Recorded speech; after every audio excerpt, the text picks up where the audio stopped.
Check out a great podcast in the description below. They do football, they do basketball, they do baseball. It's the Fumbarooski Podcast. Check them out in the description below.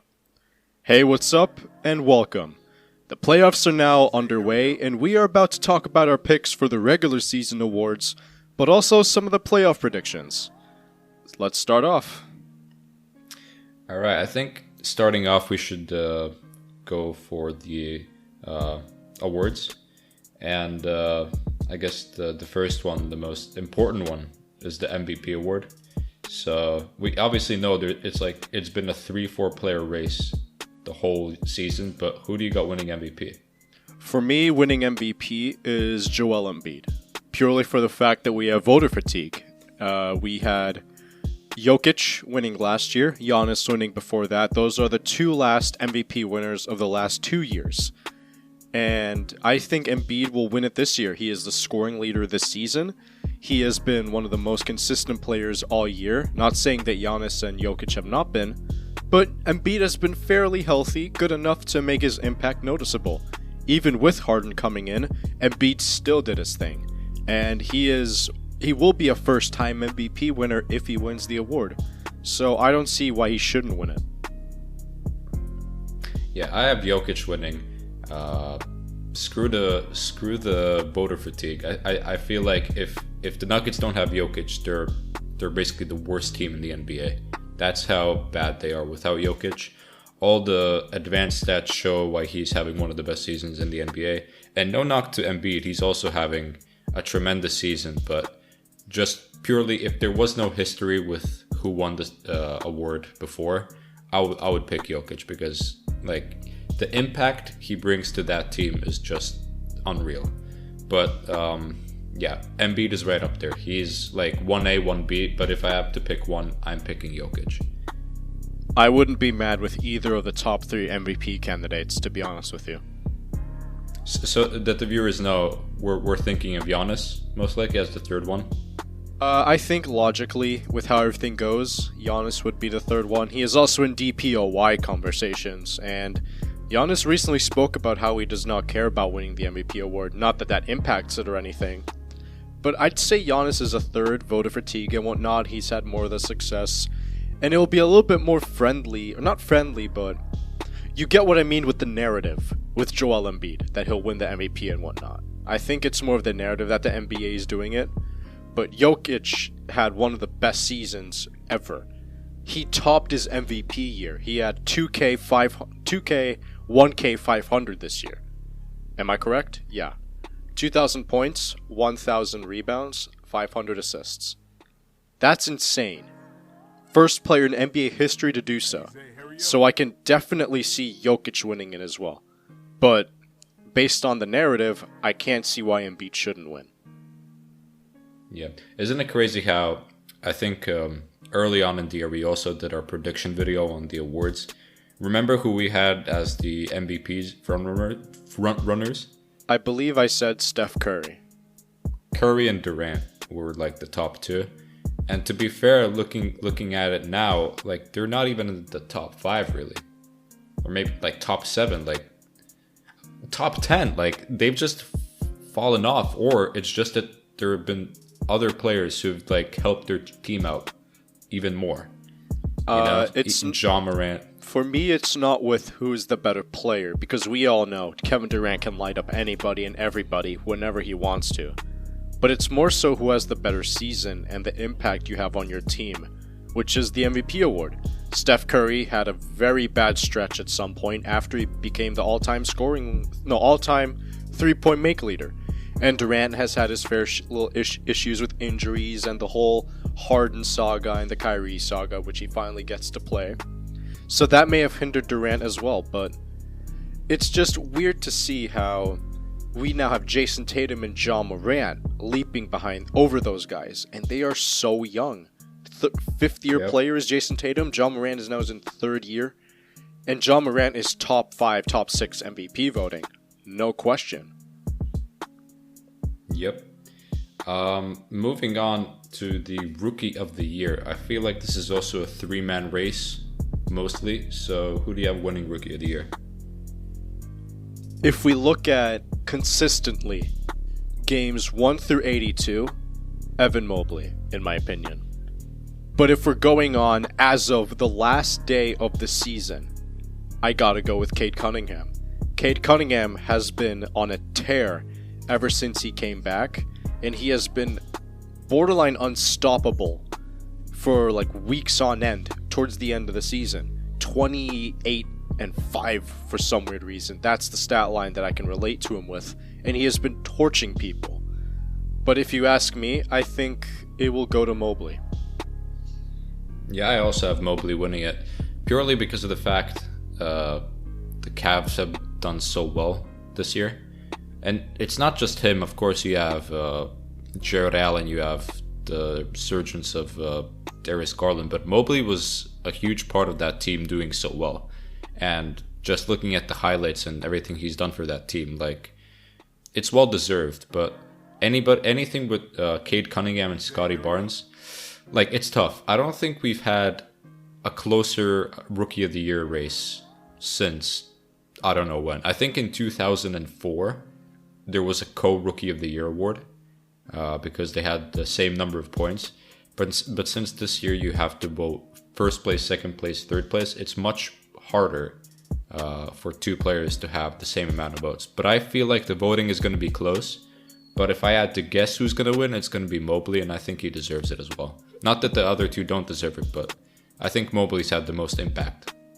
Based on consistency, impact, and value for your team, and how your team is doing, I wouldn't be mad at Mobley, but Barnes and Cunningham, each of their own respectfully, are putting up a case for the Rookie of the Year. They're all three very incredible players early on in their career. Yep, and no doubt they will also be in the most improved discussions in the next few years as they continue to bolster their team's chances to make the playoffs and even like advance in the playoffs. Let's see. Yeah, moving on to the most obvious award, the Sixth Man of the Year. Tyler Hero. Let's move on. Yep. All Tyler right. Hero. Most improved player. I'm picking Ja Morant, even though we've had all this discussion with should he even be considered a most improved player since he's an MVP candidate. I feel like he is like the most logical choice because the leap he's taken, like you have to acknowledge it. When Giannis took his leap, he was also kind of in the MVP discussions and whatnot, but he won most improved. So I feel like Ja Morant is the player there. But if Ja Morant is not eligible, as other people say, then I think Miles Bridges deserves it. I think definitely Miles Bridges is up there, but I'm going to throw a little curveball here, and I'm not sure if it's a big curveball, but how I look at most improved player is how did you do compared to last year? And I know that's very easy to say, but we can think about it like this. Jordan Poole last year was somewhat, on the rebuilding Warriors team, struggled for minutes, a little bit inconsistencies, and now look at him. He had a streak of 20-plus point games, played better than Clay when Clay was back. You could have argued that Poole was supposed to start. And when the stars were injured, Jordan Poole stepped up and became one of the best scorers on that team. I do not see a bigger leap than that from a second-year, third-year player who's 21 years old, 22 years old. I think that's one of the biggest leaps I've seen in a while in terms of the way the modern NBA is played. But Bridges, man, it's so hard to argue against Miles Bridges. With the defense that he has improved on, shooting, playmaking, dunking, the whole package, he has improved on. He is an all-around threat now. So in my opinion, it's a two-way race between Poole and Bridges. You can argue it's also DeJounte Murray, almost averaged a triple-double, taking the reins in the Spurs offense. But in my opinion, your team has to be a little bit better, and you have to show a little bit more of an impact with what you can do with your teammates compared to Jamal Murray. So I think if we look at team record, and we also look at the overall impact you get on all 82 compared to last year, Bridges and Poole sticks out to me. Yeah, Poole is a good shout. Same with DeJounte. Talking about him, he was in the G League last year, so that's even more to build this case as to why he should be MIP. Because he was in the G League. Now he's starting for a Warriors team that is third in the Western Conference going into the playoffs. Yeah, pretty good. And DeJounte, I mean, he has had such a good season. I think he had 29 and 8 as a stat line. Like, the dude is nearly averaging a triple-double. He was also the total steals leader for the entire season. Yeah, plus he's good defensively. But we all knew DeJounte was great. He just took another step. But I guess that's what the whole idea is about. What this season was about is how will DeJounte Murray be as the main ball handler, the main guy on the Spurs team? Yeah, he'll just get better from this point on. It's very scary to see DeJounte Murray in the future. It seems like when you have one era, it just gets replaced by another one. You had Tony Parker, Duncan, then you draft a guy like Kawhi Leonard, then Kawhi leaves, you have DeRozan, but quietly in DeRozan's shadow, you have DeJounte Murray brewing up his stuff. And now look at him now. It seems like the Spurs, they never have a time where they have just bad players. They always have somebody up and coming who's going to be great. One of my favorite players on the Spurs, Kelden Johnson. He is one of my favorite players to watch in the league. Remind me, was DeJounte All-Star? This year? He was a replacement, yeah. Oh, nice. So he got the recognition he deserves. All right. Absolutely. So Defensive Player of the Year. Knowing that the media has changed their opinion in the last few months, I guess. They're trying to see the reasoning as to why the guards aren't getting as much love. And I feel like, from what we've at least heard, is that the media are now voting for guards more instead of just the big men. So players like Drew Holiday, Marcus Smart, Mccall Bridges are getting more love. And for me, I'm picking Marcus Smart just because Celtics first in the NBA defensive rating. He's the anchor of that defense, also with Robert Williams. But Marcus Smart has just been a consistent defender, and I feel like this is his year to win. And he's going to be the first player since Gary Payton to win it as a guard. Yeah, Gary Payton last won it in the 90s or the 80s, and that just proves how long it's been since we've seen a player that is actually a guard win it. Marcus Smart is fully deserving of winning it, but I gotta go with Mccall Bridges on this one. One of the most consistent defenders in the NBA, rarely gets injured, and he is a representative of the prototypical defender in today's NBA, remember. He is lanky, he's a forward, he can guard 1 through 4, even 1 through 5, and he can shoot threes. That doesn't give the fact that whenever he guards the perimeter's best player, they struggle tremendously. And who else do Phoenix have that can defend that's versatile? Chris Paul can only defend guards, Devin Booker does okay, Mccall Bridges, Defensive Player of the Year sweepstakes with Marcus Smart, Rudy Gobert, and Giannis. Ayton isn't really a defender, and who do they have at power forward that can guard? Cam Johnson is not the best defender. They also have Torrey Craig, who's okay, Saric, who's out for the year. Jay Crowder, he's also an okay defender, but they've mostly had to rely on Mccall Bridges for their defense. And I can't see why he shouldn't win it either. In my opinion, it's a split between him and Marcus Smart. Also with the narrative of how the game is played today with the perimeter. Yep, I just wanted to say DeAndre Ayton is a great defender. The way he locked up Jokic, he still scored his 20 share points, but the way he defended Jokic also gave him props. So DeAndre Ayton is a huge part of that defense as well, but only in the interior. Of course, McCall is more versatile in that front. Yeah, I mean, there's only so much you can do guarding one of the best offensive players we've seen in a long time. And the fact that he gave Ayton props really says a lot. Ayton's an underrated defender. Yeah. Going to, I think this is the last award, the Coach of the Year award. For me, it's really just between two coaches. And obviously, it's going to be Monty Williams. Just how, coming off of that strong season, they follow it up with an even better season, now finishing first in the Western Conference, and by a large margin. But a big honorable mention should go to Jenkins from Minnesota. I'm sorry, from Memphis. I did not expect that team to be top 4, not even to think of like second seed. And the way they played without Ja Morant, it just shows the depth and the way they're coached. So kudos to Memphis and their coaching staff. But the coach of the year is going to go to Monty Williams for sure. Yeah, I definitely have Monty Williams as well. Phoenix broke their most wins in a season. That's what they did this year.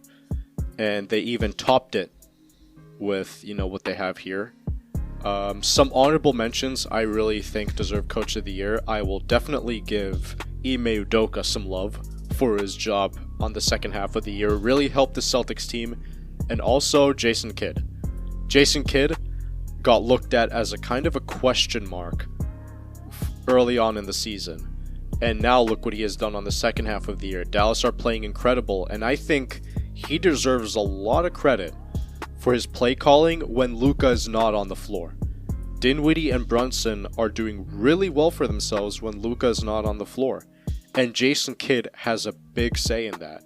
So I think Jason Kidd deserves some love for the Coach of the Year. But saying it's not Monty Williams after the season Phoenix has had, it's very tough to argue against it. Yeah, there are a lot of good coaches, but there can only be one winner, and this season is a little bit obvious, but there are some good honorable mentions, and I believe Ime Udoka would definitely be in the conversation more seriously if they had a better start to the season. But obviously it's Coach of the Year because it's the whole year, so the most consistent team has been Phoenix, so they get that. All right, those are all the awards. So maybe now we can move on to the playoff brackets and who we have winning each of the first round matchups. So starting out with the Eastern Conference, the 1-8 matchup between Miami and Atlanta, who yesterday beat Cleveland to get the 8th seed. How do you see this series going? I can see Miami winning in 6. Do not sleep on the Atlanta Hawks. They were one of the teams that I didn't mention that really found their stride later in the year. DeAndre Hunter, he has not been as good this year compared to the last few years. He can still step it up. But one big contributor is Capella's knee injury, as he got just recently. And I think Atlanta still could potentially steal a game or two because of how incredible Trae Young is during the postseason.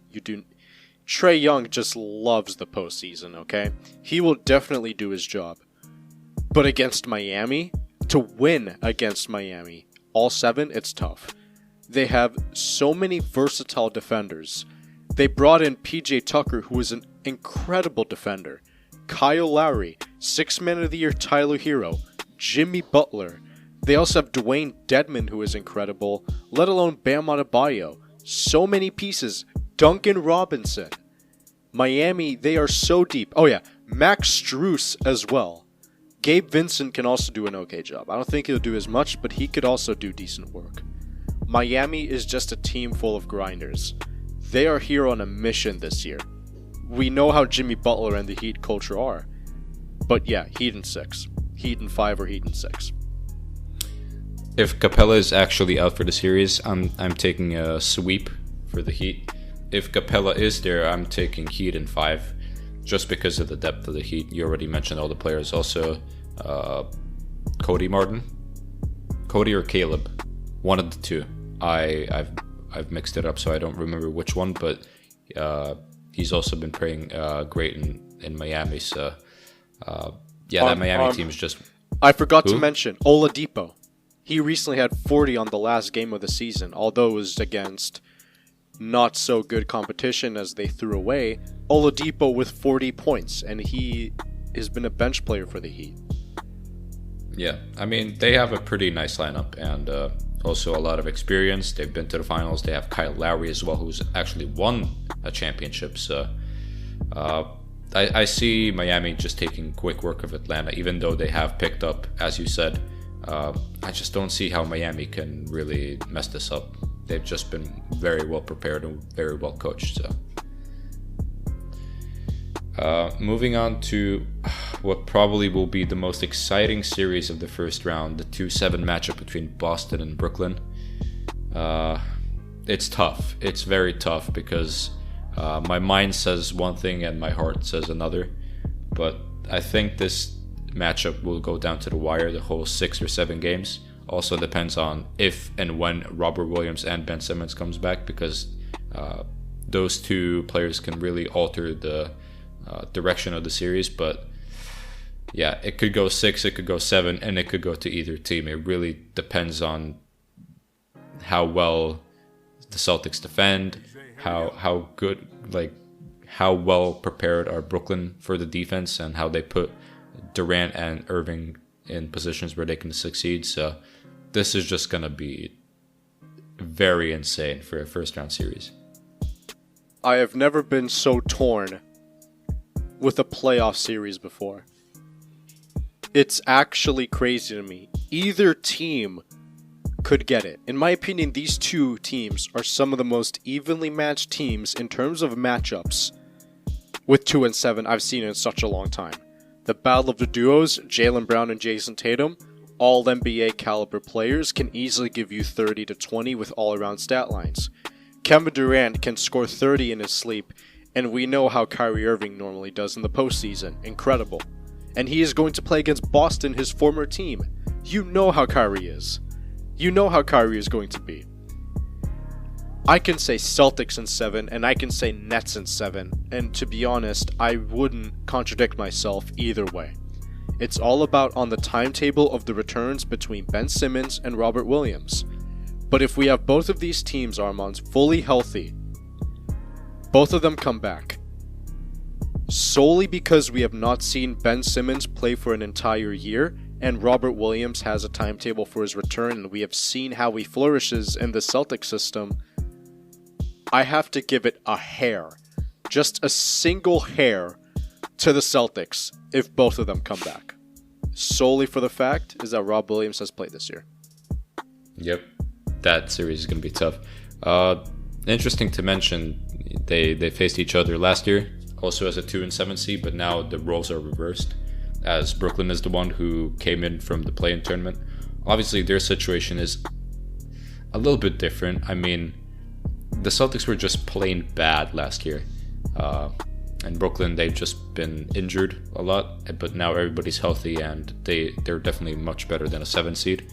To be fair, I think they were the first seed before Kevin Durant went down in like December or January, and then they just started free falling. But this matchup could as well be like a conference finals matchup. It's just so good, and Brooklyn has stepped it up as of late because obviously most of their guys are healthy.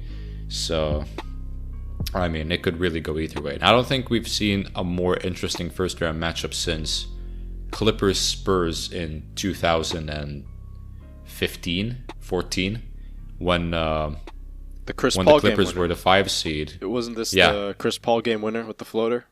Yep, game 7, I think. And I think that was really due to the division thing, where Portland got the top 3 seed just because they were a winner into the division. But I think after that series, they realized they can't do that, so they scrapped the idea with the division winner getting the top 3 seed.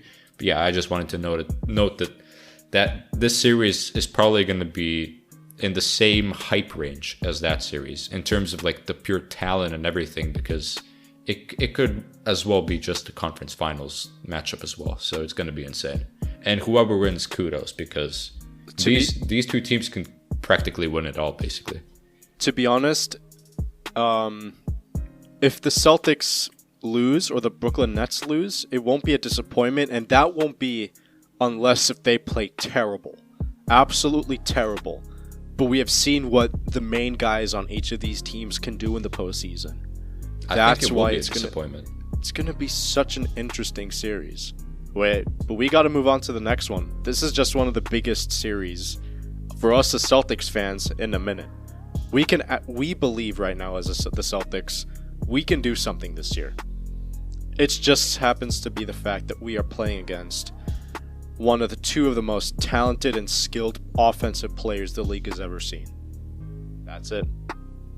Yeah, I just wanted to say I think there is going to be disappointment for whoever loses, because after the season that both the Celtics and the Brooklyn Nets have had, I don't think any of them want to stop in round one, because they obviously believe they can go further and they can actually win. So a round one exit would be disappointing, but looking at the circumstances and who they have to face, one of those teams is going to have to just deal with it. I think it's more with the fact is who will be the better second option in each of the games. Will it be Irving or will it be Brown?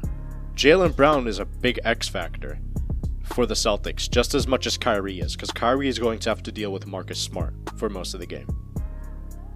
Yeah, that series, very excited, starts tomorrow. I'm very excited to watch, see what happens, and then we can discuss that later. But as you said, moving on to the 4-5 matchup, also a very interesting series between Philly and Toronto.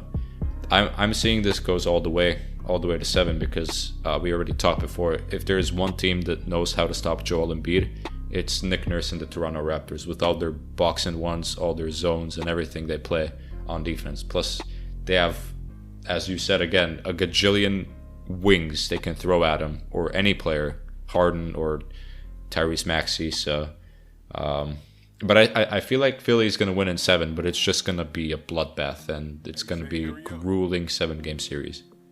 I think it'll be 6 or 7 to Philly, but it won't be easy, as you said. What makes me appreciate Joel Embiid's game is that he is actually inside oriented. He is inside out, but he is a 60-40 inside out. You know what I mean by that, right? Like the percentage? Yeah, I mean, yeah. Yeah. Oh, for God's sake. Joel Embiid is one of the best post players in the league. He can shoot threes, he can hit you from mid-range, he can create his own shot, and he is an excellent inside defender and sometimes defend outside. But that won't change the fact that we have seen him get absolutely decimated by the same players that the Raptors have on the big and on the forward positions. Joel Embiid has to prove himself now versus the Raptors to prove that he can beat his matchups when it matters the most.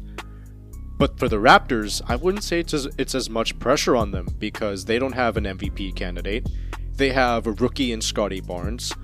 They started off slow and they built the ways back up, compared to Philly, who were on the top for the majority of the season. Fell a little bit due to Harden getting adjusted, and you have newer players coming in, and you sacrifice so much depth to get what you want for Harden. But the thing is, Harden has been struggling in the playoffs these last few years, and that is a given. You clearly notice it. And even with how he'll do with Embiid, it's tough to see, because the game will slow down, and we'll see Harden do his normal stuff with the side steps and dribbling. But now he has a big force inside with him that can get what he wants inside in a mostly perimeter-oriented game. And I think that'll be a difference maker for how Philly can win this. Yeah, there are two very different teams in the way they play. One has good isolation, good inside scoring with Embiid, also with Harden and how he can score. A lot of free throws, basically. And Toronto, they have 5 players who average more than 15 points per game. And that is rare for a team. You have Van Vliet, Siakam, Scotty Barnes, Gary Trent, and OG, all averaging above 15 points per game. So you could say it's a more balanced offense, with a lot of passing, and all of them can shoot. For Philly, I feel like there's just three people who can score the ball at a high clip: Tyrese Maxey, Harden, and Embiid. So 2 very different teams, very different philosophies, and it's going to be a very, very interesting series. I'm calling it right now. Scotty Barnes is going to have an incredible playoff series. I just think Scotty Barnes is one of the most infectious players in the league. He is a human spark plug. You don't think he's ready for the playoffs? I think he will flourish in the playoffs this year. I think he'll do an excellent job. May not wow you with the stats, but Scotty Barnes is going to make his presence felt this postseason, whether if they win or lose. Yeah, going to be very exciting to watch that. Moving on to the final matchup of the Eastern Conference. We have Milwaukee, Chicago. Any quick words on that? Milwaukee in 5. Chicago, they're missing Lonzo Ball. Milwaukee are the reigning champions. They're going to have to rely on DeMar DeRozan 50 bombs. And I don't even think that's enough, to be honest with you. Chicago have been struggling with injuries. They have been going a little bit down. Zach LaVine struggled with injuries. Ball struggled. Alex Caruso struggled. It's going to be tough, but yet again, they're on a low seed compared to Milwaukee, who are the reigning champs. Milwaukee in 5 or Milwaukee in 6. Yeah, I think Milwaukee 4-5 sounds about right. Chicago has this season has not beat a single good team, or they have, but their record is very bad.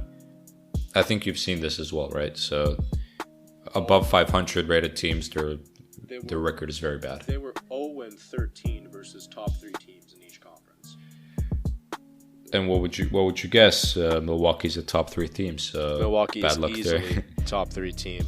And they're a top 3 seed, also a top 3 team most likely. The fact that they didn't get a win versus a top 3 team is a little bit worrying, but yet again, first season with a bunch of new guys, and we can see the promise that this team has. Oh, it is promising. They were the first seed for the start of the year once Lonzo was there. He's a big player for them. And, as of late, Vucevic has declined a lot. He's more of just a spot-up shooter. He's not the same as he was in Orlando. And, Milwaukee will just steamroll through them. It's just going to be easy for them, in my opinion. All right, moving on to the Western Conference, we have Phoenix versus New Orleans. New Orleans with that crazy comeback win against the Clippers yesterday. But facing Phoenix, do they have a chance? Any chance? No, it's just tough. The Phoenix, they are very perimeter oriented with their defense. And New Orleans, they don't have an inside presence with Zion. They have Jackson Hayes, but he is not going to do much against a really solid defender, as you mentioned, in DeAndre Ayton. Chris Paul can guard CJ McCollum and Devontae Graham. Devin Booker, he can just shoot over the guards that they have. I have Phoenix in 5, to be honest with you. If anything, it's a sweep. I like how you mentioned Jackson Hayes before you mentioned Jonas Valanciunas. I know, but based on inside presence, and Jonas Valanciunas was terrible against the Clippers in the, for the playing spot, for the tournament spot. He was terrible. Yep. He started off really hot with shooting, but has since dialed back and become more of what we know from Jonas Valanciunas. But yeah, I have a Phoenix sweep. The way they've dominated the whole regular season, and I just don't see how they would slow down. New Orleans is just going to be good breakfast for them. It's just going to be a walk in the park for them. So I think that's going to be easy. Moving on to what I think could be a very interesting series, Memphis versus Minnesota. This will be a fun one. This will be a fun series.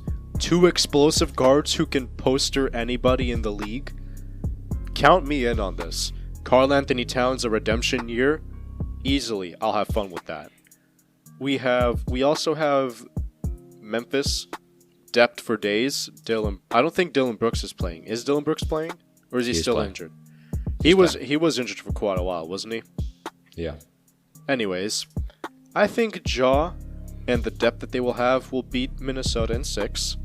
Not comfortably, but you'll see that they are the 3rd seed for a reason. But this is Ja Morant's proper playoff debut as the number 1 option, where he is not the underdog anymore. I can't wait to see how Ja Morant will do in the playoffs, but knowing him, he's just a born winner who's probably going to pop off almost every game. Yeah, it's crazy how you're disrespecting the reigning champions, the Minnesota Timberwolves. The level of disrespect you're giving them. Oh my god. The way they celebrate it. But it just shows they care. Especially Patrick Beverley with the whole history that he's had with the Clippers. That Minnesota team could be scary. They definitely have some depth. They have some options with Russell, with Anthony Edwards, with Cat, as you mentioned. But Memphis, this should be an easy first round for them. Just how well they've played without Ja. Now having Ja back, I mean, unless they have some issues reincorporating him into the offense, which just sounds stupid, they should just also, same as Phoenix, just walk through Minnesota. But just knowing how hard Minnesota's worked this year to get to the playoffs, I'm going to give them the benefit of the doubt and give at least one game to them. So I'm saying Memphis in 5.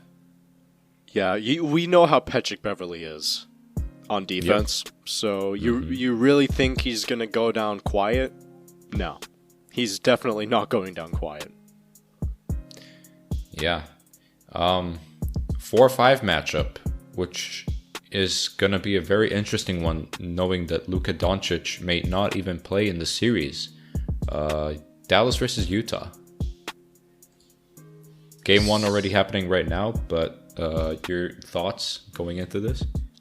I'm a little bit perplexed with this one, but it's a tough one because my heart says Utah, but my mind says Dallas, solely for the fact that Utah just choke so many times in the playoffs.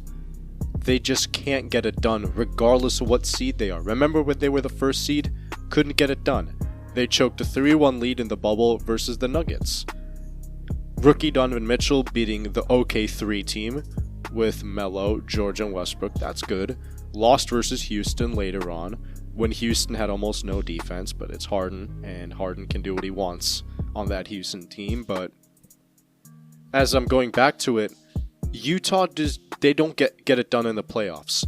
Luka does, but right now Luka is not playing for the first 2 games in must-win games here. 1, 3, 5, and 7 are the biggest win games because those could be the deciders on any series. I say Utah solely for the fact that Doncic is not playing the first 2 games. But if they split it 1 apiece, you can count me in on Dallas winning.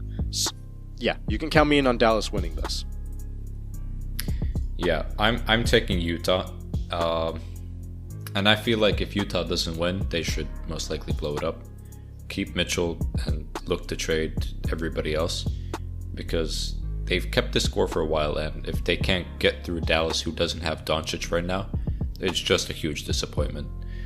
But yeah, Dallas, Jason Kidd has done a tremendous job second half of the season. Jalen Brunson just carrying that team while Luka Doncic is out. But yeah, if I can't see Dallas winning a 7-game series versus Utah if Doncic is out. The whole series rests on when he's coming back, but just knowing that they're taking it day by day, and it sounds very, very odd how they're phrasing all of this. Like the same way they phrased Kawhi Leonard's injury when he got the torn ACL. Everybody thought, oh, maybe one more game, he's going to be back. But everybody knew he has a torn ACL and he's not going to play. And look at him right now, he still hasn't played. So I'm kind of thinking it's going to be Luka Doncic not playing for the first 3-4 games. Or if he does play, he's going to be not at full strength. But overall, I'm taking Utah in 6 in this one. Good point, but also to remember, we've seen what Luka Doncic has done on a torn ankle without Kristaps Porzingis versus Paul George and Kawhi Leonard in the bubble. We've seen what Luka can do. Was he injured? I mean, he had a leg injury. He had an ankle injury when he hit that game winner versus the Clippers. He did?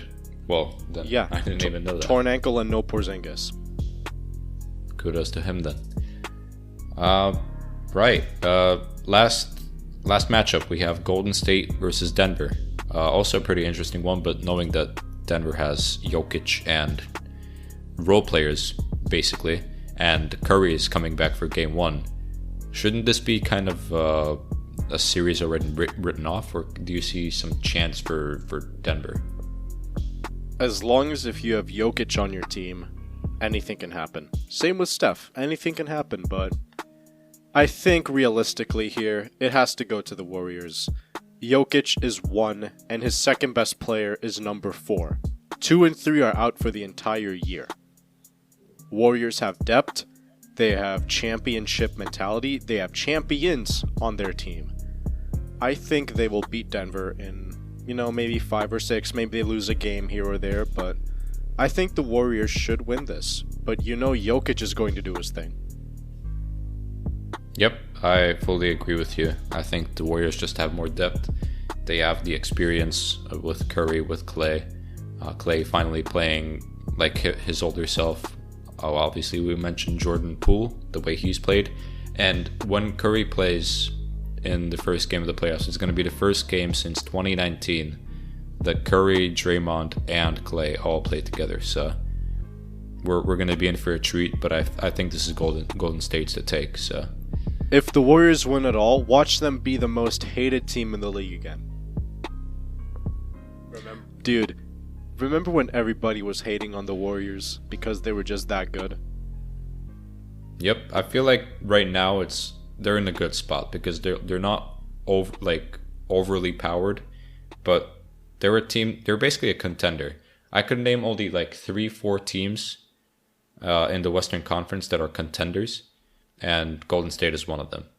And by contender, I mean a team that has the chance to win it all. Perhaps I don't really see Utah or Denver, Minnesota, Dallas being a contender, because the cards have to be perfect for them to even advance to the conference finals. It just seems borderline impossible, but I can see Golden State making the conference finals, and with the experience they have, make it to the finals. Why not? All right, that is it. That has been our choices for all of the awards and also the first round of each playoff series in each conference. Yet again, if you have made it this far, check out the Fumblerooski podcast, link in the description below. It's a great podcast if you want to listen to sports across the United States. Football, baseball, basketball. The Fumblerooski podcast, they have it. See you next time. See ya.